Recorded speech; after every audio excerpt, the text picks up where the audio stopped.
नमस्कार, मैं कमलेश कबीर आपका एक बार फिर स्वागत करता हूं इस नए एपिसोड में। आज के इस एपिसोड में हम बात करेंगे कोकरोच जनता पार्टी के 3 छोटे रिचार्ज की, सौरभ दास, अभिजीत दीपके और आशुतोष राका। आशुतोष राका जो बात बात में जो है वो कभी शिक्षा मंत्री को धमकाते हैं, कभी प्रशासन को धमकाते हैं, तो अब उनका जूतों से स्वागत चल रहा है राजस्थान में। जयपुर कामरपुरा ग्रामीण जो इलाका था उसमें स्कूल के वहां इंस्पेक्शन के लिए गए, ग्रामीणों ने जो है वो जूते मारे। और ठीक ऐसा ही एक वाकया होता है जोधपुर में। अब सीजेपी के जो कार्यकर्ता है इनका विरोध क्यों? तो इस विरोध के पीछे की कहानी है वो आती है जंतर मंतर से। जिस तरीके से जंतर मंतर पर चाहे वो अरुंधति राय हो या कुणाल कामरा हो, सीता के पति और नीता के पति की बात की गई और साथ में जो है वो अल्लाह, तो एक तरीके से हिंदू संस्कृति का अपमान किया गया जंतर मंतर से। तो ये इस वजह से ग्रामीणों में आक्रोश साफ तौर से देखा जा सकता है, क्योंकि अगर मुद्दा सही है तो जनता आपके साथ खड़ी रहती है, लेकिन अगर आपकी नीयत में खोट है तो फिर जनता जो है वो आपसे ज्यादा समझदार है। तो अब जैसे ही कोकरोच जनता पार्टी ने यह ऐलान किया कि 5 सितंबर को वो इंडिया गेट से पुलिस हेडक्वार्टर नई दिल्ली तक मार्च निकालेंगे, तो एक बार फिर वो सुर्खियां बन गए। अब सुर्खियां बन गए तो कल आपने देखा होगा न्यूज 24 के ऊपर तीनों थे और तीनों से जो है वो कुछ सवाल जवाब किए गए। तो एक सवाल जिसका सबको इंतजार था कि आखिर इन तीनों का भारतीय राजनीति में रोल मॉडल कौन है। तो 3 ऐसे मुख्यमंत्री, एक अरविंद केजरीवाल, दूसरा एमके स्टालिन और तीसरा पिनरई विजयन। अब क्यों है? जो पिनरई विजयन स्वास्थ्य को लेकर, तमिलनाडु की इकोनॉमी को लेकर एमके स्टालिन और स्वास्थ्य और शिक्षा दोनों को लेकर अरविंद केजरीवाल। अब सवाल यह उठता है कि अगर ये तीनों रोल मॉडल अपने अपने राज्य में, स्टेट में सही तरीके से काम कर रहे थे तो जनता ने इनको नकार क्यों दिया? हम बात करते हैं साउथ से, जिस पिनरई विजयन, एलडीएफ और यूडीएफ इन दोनों के बीच में मुकाबला था और पिनरई विजयन जो है वो सत्ता से बाहर हो गए। और जैसे ही पिनरई विजयन सत्ता से बाहर हुए, लेफ्ट की एक भी पार्टी इस वक्त किसी भी राज्य में सत्ता में नहीं है, तो लगभग लेफ्ट जो है वो सत्ता से बाहर है। और जिस स्वास्थ्य मॉडल का हवाला दिया जा रहा है, एक फैक्ट्स जो है वो मैं आपके सामने रखता हूं। कोविड के समय, क्योंकि इस वक्त केरल की जो आबादी है वो लगभग 3.5 करोड़ के आसपास, और उस वक्त लगभग 71,000 के आसपास मौतें हो जाती है केरल में। यह था स्वास्थ्य का प्रबंधन केरल में। इसके विपरीत अगर आप देखोगे तो उत्तर प्रदेश किस तरीके की आबादी और किस हालत से जो है वो बाहर निकला है लॉ एंड ऑर्डर की स्थिति में, जहां योगी आदित्यनाथ मुख्यमंत्री है, लगभग 25 करोड़ आबादी वाला मुख्यमंत्री प्रदेश। उस प्रदेश में सिर्फ और सिर्फ जो है वो 23,700 मौतें होती है कोविड की वजह से। अब आप सोचिए कि बेहतर प्रबंधन के लिए आप ज्यादा मार्क्स किसको दोगे, उत्तर प्रदेश या फिर आप केरल?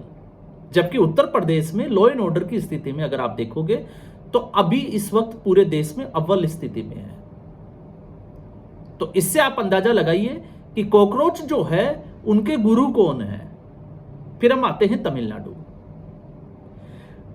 जो अमेरिका से निकलकर आए हैं और इकोनॉमी पे ज्ञान देते हैं, देश की जो व्यवस्था है उसमें सुधार की बात करते हैं। वो ये भूल जाते हैं कि तमिलनाडु में एक नई पार्टी आती है, जोसेफ विजयन, और 2 साल पहले जो पार्टी बनती है वो एमके स्टालिन को सत्ता से बाहर कर देती है। तो एमके स्टालिन का नाम क्यों लिया? एमके स्टालिन का नाम इसलिए नहीं लिया कि उसने तमिलनाडु की इकोनॉमी के लिए अच्छा काम किया, इसलिए लिया क्योंकि वो पेरियार की राजनीति से प्रेरित है और हिंदू धर्म को गालियां देते हैं, जो कि जंतर मंतर पे ठीक वैसा ही हुआ। फिर चाहे वो कुणाल कामरा हो या फिर आपने देखा अरुंधति राय हो, ये दोनों में सिमिलरिटी जो है वो है लेकिन अगर आप इकोनॉमी की बात करोगे तो जब एमके स्टालिन पिछली बार सत्ता में आए थे तो उस वक्त 2021 की मैं बात कर रहा हूं, तमिलनाडु के ऊपर लगभग 4.86 लाख करोड़ का कर्जा था, मतलब 5 करोड़ से थोड़ा कम। और 5 साल में एमके स्टालिन ने जाते जाते अपने परिवार की इकोनॉमी को इतना अच्छा कर दिया, अपने बेटे की इकोनॉमी को इतना अच्छा कर दिया कि तमिलनाडु की इकोनॉमी जो है वो बढ़कर 9.52 लाख करोड़ के कर्जे तक आ गई। आप देखिए 4.86 से सीधे 9.52 लाख करोड़, लगभग दुगना, जो तमिलनाडु के इतिहास में इससे पहले कभी नहीं हुआ, वो एमके स्टालिन ने करके दिखाया। इस तरीके से तमिलनाडु की जो इकोनॉमी है उसको गर्त में डाल दिया। लेकिन वो रोल मॉडल है कोकरोच जनता पार्टी। और फिर हम आते हैं तीसरे महानुभाव अरविंद केजरीवाल के ऊपर, जिसमें अभिजीत दीपके ने जिस तरीके से, क्योंकि उसमें एक सवाल और था कि आम आदमी पार्टी क्यों छोड़ी, तो उसका जवाब था कि पैसे कम मिल रहे थे। तो अब अभिजीत दीपके को क्या पैसे ज्यादा मिलने लग गए पिछले 3 साल से? और अगर ज्यादा मिलने लग गए तो ये पैसा कौन दे रहा है? क्योंकि सवाल जो है वो वहीं आ जाता है, इसके पीछे किसका हाथ है? लेकिन चूंकि वो हम अलग से बात कर सकते हैं, हम बात करते हैं अरविंद केजरीवाल के मॉडल से। अरविंद केजरीवाल 2017 तक शीला दीक्षित को जेल में इसलिए भेज रहे थे क्योंकि वो सीएजी की रिपोर्ट का हवाला देते थे। तो फिर 2017 से 2024 तक अरविंद केजरीवाल ने सीएजी की रिपोर्ट को दिल्ली विधानसभा में टेबल क्यों नहीं किया? और 2024 तक आते आते सीएजी जो है वो खराब गलत कैसे हो गई? इसका जवाब अगर अभिजीत दीपके से उस एंकर ने पूछा होता तो शायद जो है वो परफेक्ट जवाब मिलता। दूसरा, 500 नए स्कूल खोलने के वायदे किए गए थे, टॉयलेट और जो कमरे थे उनको स्कूल दिखाया गया, लेकिन इसके विपरीत 800 जो है वो मधुशालाएं खोल दी गई। हर गली में को 2 ठेके दिए गए और उम्र सीमा को जो है वो घटाकर कम कर दिया और एक के साथ एक बोतल फ्री कर दी। ये था अरविंद केजरीवाल का मॉडल, जिसमें शिक्षा मंत्री और शराब मंत्री एक ही थे, मनीष सिसोदिया। और वही शिक्षा मंत्री जेल से जो है वो अपना मंत्रालय चला रहा था। तो ये भी जो है वो बात सार्वजनिक करनी चाहिए थी कोकरोच जनता पार्टी को।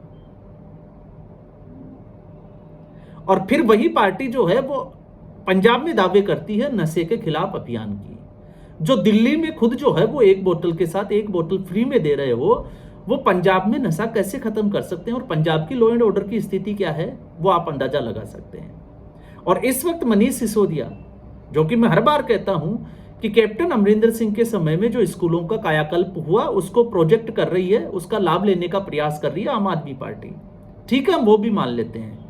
तो अगर हाईटेक और अच्छी क्वालिटी के अगर स्कूल और लाइब्रेरी जो है वो पंजाब में आम आदमी पार्टी की सरकार दे रही है, तो फिर अभिजीत दीपके को बोलना चाहिए कि भगवंत मान जो है वो आम आदमी पार्टी में केजरीवाल से भी अच्छे मुख्यमंत्री है। तो केजरीवाल का ही मॉडल था स्वास्थ्य, शिक्षा और एक तीसरा मॉडल ईमानदारी का मॉडल। और इन तीनों मॉडल की हवा निकाली दिल्ली की जनता ने। तो यह है इनकी सच्चाई। और जब इससे पहले भी मैं तो कहता ही आया हूं, क्योंकि 20 जुलाई की जो घटना हुई थी उससे पहले लगभग 11 जुलाई से मैंने जो है वो इस पर वीडियो बनाना शुरू किए थे। और मैंने पहले ही कहा था कि इनके सरदार जो है वो है अरविंद केजरीवाल। और आप देखिए कि आम आदमी पार्टी का एक भी नेता ऐसा नहीं होगा जो दिल्ली में सीजेपी के साथ जो है वो सड़कों पर नहीं उतरा हो, मंच के ऊपर नहीं गया हो।